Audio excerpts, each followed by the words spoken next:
Vez pueda llegar a ser esta una palabra que grafique lo que está ocurriendo con las pymes en la Argentina. Hace algunos días atrás, desde la Asociación de Empresarios y Empresarias Nacionales para el Desarrollo Argentino, reclamaron por una ley de emergencia PYME en Plaza de Mayo. Esto porque desde esta asociación vienen advirtiendo que en lo que va del año se han perdido en torno a 10.000 pymes que han tenido que cerrar sus puertas por la crisis económica. Rubén Palau es el titular de APYME Mendoza y está en línea para hablar de esta crisis. ¿Es así? ¿10.000 pymes han cerrado? Rubén Palau, ¿qué tal? Buen día, gracias por atendernos. ¿Cómo les va? Buen día, ¿cómo andan? Primero quiero saludarlos por su aniversario en agosto, Sí. 70 y pico años más de universidad pública. Bueno, para nosotros es muy grato, ya que, bueno, nosotros en APYME Mendoza, por ejemplo, tuvimos presidentes como el ingeniero Tarditi. Claro. Egresó de ahí, dio clases ahí, fue maestro en esa casa de estudio, al igual que un gerente, Giro Romini, el ingeniero Giro Romini. Bueno, en fin, para nosotros es muy importante este tipo de universidad, esta casa que son ustedes. E inclusive a nivel nacional hicimos en muchas oportunidades, nos prestaron unas instalaciones para hacer foros. Así que desde ya mis más saludos y fuerza para seguir luchando. Apoyamos el pedido de que se financien, por ejemplo, en más las universidades, no solo ustedes, sino las universidades públicas. Pero en cuanto a tu pregunta, sí, efectivamente venimos bregando por una ley, una emergencia PYME o MIPYME, ya que vienen cerrando, y esto es categórico, 10.000 pymes en lo que va del año. En lo que va del año son 8 o 9 meses de este gobierno, ¿no? Unas 10.000 pymes. ¿Esto implica qué cantidad de personas han quedado sin trabajo? Porque siempre suele decirse que la mayor parte del trabajo lo dan las pymes.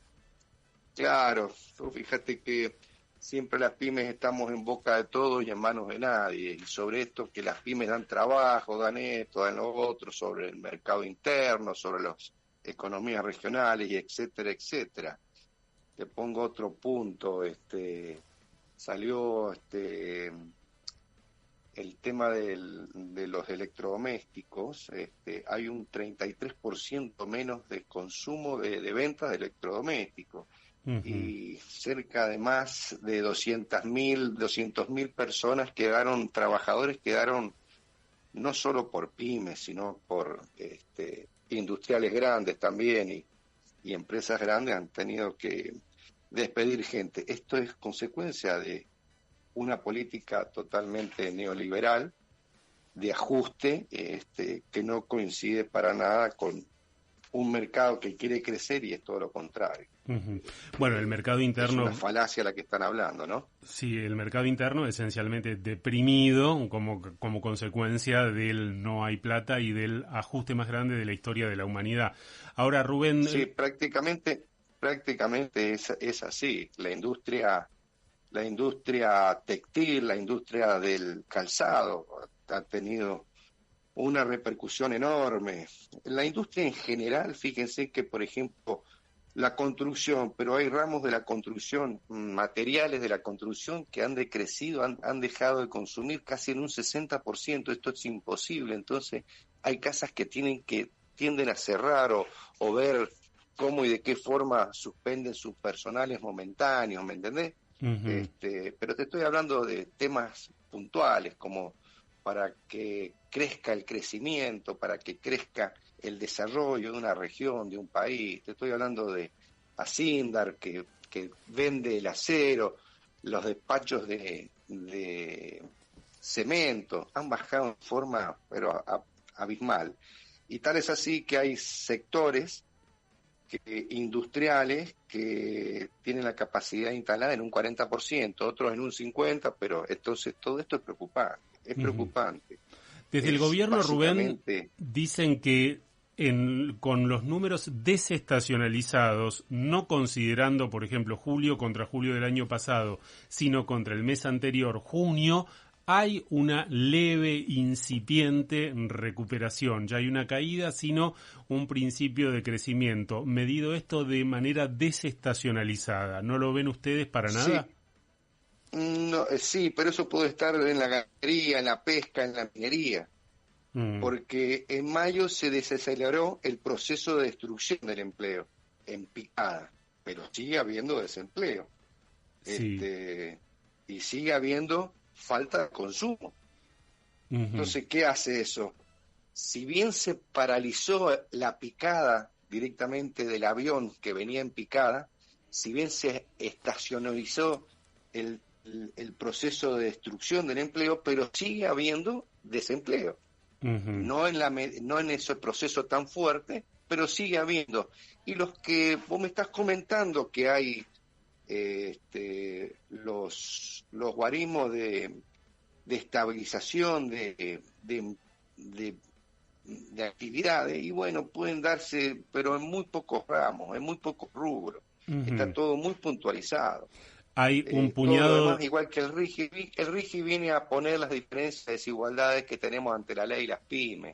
Y no solo las diferencias, sino que los gobiernos se van a ver totalmente perjudicados, te estoy hablando de economías regionales y demás, porque no van a tener la misma criterio que puede tener un mercado interno, una pyme de un mercado interno. Entonces, Rubén... ponen evidencia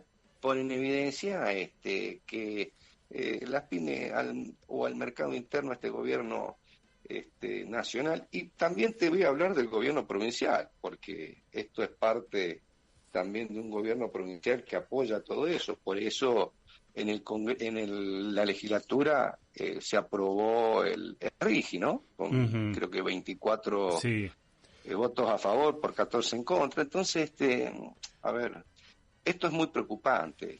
El tema también de los alquileres, de las distintas industrias y servicios, o comercio, ¿no? Es todo muy negativo. Entonces no tenés nada como para justificar algo que pueda llegar a dar. Se habla, como vos me acabas de decir, que hay ciertos rubros que tienen una tendencia, pero no alcista, que se desaceleró la caída. El crecimiento, el decrecimiento, y empezó un amesetamiento, pero ese amesetamiento no te dice nada, todo lo contrario. Rubén, de las 10.000 pymes que han cerrado, entiendo que una buena parte de ellas es comercio, con lo cual si hay una reactivación podría volver, pero me pregunto por las otras pymes que no son comercio y que difícilmente, aún con algún leve crecimiento de la actividad económica, puedan volver a funcionar. Por supuesto, esto es muy difícil volver otra vez a traccionar el tema del comercio, de la industria, por ejemplo. Una vez que cayó una industria, cae directamente ciertos sectores, y no hay forma de poderlo levantar. Y para poderlo levantar, lo que destruiste en 6 meses te cuesta 5 años después. Esto está creo que está estudiado y está analizado. No es fácil levantarlo y ponerle plata, no. Hay que traccionar. Esto es igual que cuando hablan, fíjense, que el RIGI te pone en movimiento todo esto temas de relación con el desempleo y las facultades que uno puede llegar a tener a través de un empleado. Nosotros las pymes vamos a contratar cuando la capacidad instalada industrial está fortaleciendo el consumo, cuando ahí tenés actividades permanentes en las economías regionales, cuando tenés la oportunidad de una pyme exportar. Entonces ahí sí nosotros vamos a contratar gente. Pero cuando está todo deteriorado, no podemos contratar. Sí. O sea que todos estos beneficios laborales que le dan, es toda una mentira, es toda una falacia que han creado las pymes contratamos y no podemos despedir las pymes porque sí, porque nos sale sumamente caro. Bueno, Rubén, capacitar a un empleado. en ese sentido, sumamente caro. Esto de la reforma laboral que estaba dentro de la ley bases y que en teoría se iba a reglamentar esta semana, ¿no es un beneficio para las pymes esto de poder contar hasta con 3 trabajadores independientes? Por supuesto que no es un beneficio, porque cuando contratás vos, como te dije, cuando tenés trabajo, cuando tenés consumo, cuando tracciona el mercado interno, que va para adelante, nada más.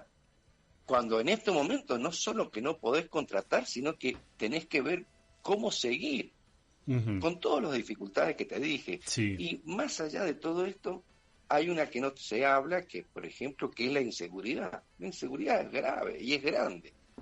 Para colmo, en la provincia, las medidas que se toman con la parte de la producción, del agro, la frutihortícola, y demás, dejar el IDR de lado, el IDC, sacarlo directamente, la lucha antigranizo, la Lorecia Botrana, entonces vos decís, che, pará. Una última pregunta, Rubén. Por eso la deserción de los pequeños productores directamente al venderlo, y bueno, no solo al venderlo, sino que nos estamos rodeando de barrios privados directamente, porque dejó de ser, por ejemplo, el Valle Duco la capital de la manzana. ¿Te acuerdas de todo eso? Sí, claro. De la pera. Bueno. Rubén, una eventual ley de emergencia PYME, sintéticamente, ¿qué debiera contener? Mira, básicamente, sintéticamente está todo referido a la parte tributaria, a la parte básicamente financiera, que es otro problema grande y grave que tenemos, la de financiación, que es grande y grave. Salen a hablar de la financiación, los bancos salen a ofertar, pero las tasas siguen siendo para nosotros excesivamente caras, por más que hayan bajado. Y por más que digan, por ejemplo, en la provincia, que ciertos sectores vamos a financiar, como la lucha antigranizo, poner mallas antigranizo, pero claro, los costos son totalmente elevados. Entonces, necesitamos una estructura tributaria acorde a las circunstancias, no tributar como los grandes grupos económicos, al igual que las economías regionales. Necesitamos financiamiento acorde a las circunstancias. Bueno, en fin, una serie de condicionamientos de que establezca que hay una crisis, porque aparentemente pareciera que estamos andando y está todo normal y está todo bien. Está todo bien y normal para un gobierno tanto nacional como provincial que hace vista gorda a los problemas de los pequeños productores, de las pymes, de servicios, de industria y demás. Pero la realidad te dice todo lo contrario. Rubén y Palau. 10.000 pymes menos, está bien que Mendoza no se visualice todo esto, pero es que es grave, es muy grave. Rubén Palau, muchas gracias. No, gracias a ustedes y que la pasen lindo. Igualmente, hasta luego.